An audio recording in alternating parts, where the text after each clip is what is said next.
There are places in this weary world where the veil between time and eternity thins to the transparency of breath on a cold night.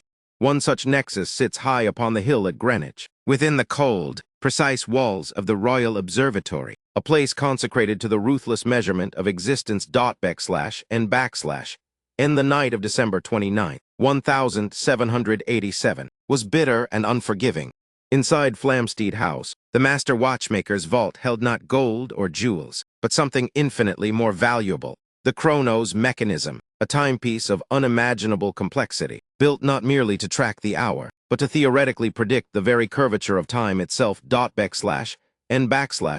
N guarding this masterpiece were two apprentices, Thomas and Giles, boys barely out of childhood, tasked with the mundane maintenance of the mechanism's delicate lubrication.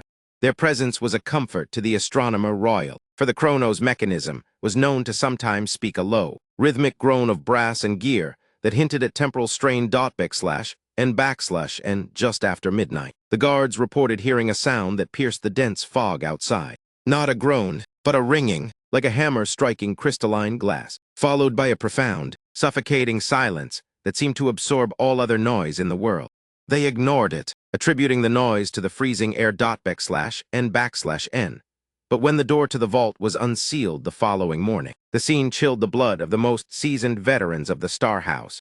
The thick oak door, previously secured by 4 separate locks, was now bolted from the asterisk inside *N upon forcing entry. They found the chamber empty. Thomas and Giles were gone. The colossal Chronos mechanism, a device weighing nearly a ton, was gone. There were no marks of struggle, no signs of forced removal. The only evidence was a fine, shimmering silver dust, a metallic residue that coated the flagstones and smelled faintly of ozone and burning air. It was as if the boys and the clock had not been removed, but erased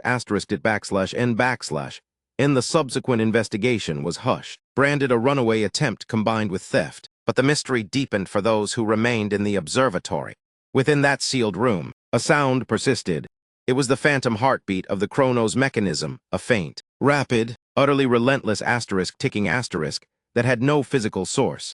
It was loud enough to drive men to distraction, yet elusive enough that instruments could never locate its origin.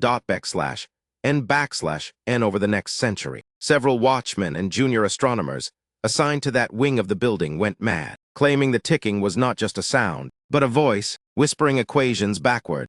It is whispered among the historians of the obscure that on the anniversary of the vanishing, December 29th, the phantom ticking accelerates to a deafening, inhuman speed, marking not the passage of time, but the desperate, echoing panic of 2 boys pulled out of sequence by a clock that mastered its own fate. They were lost, not to the world, but to the dimension itself, trapped in the infinite brass labyrinth of their own creation.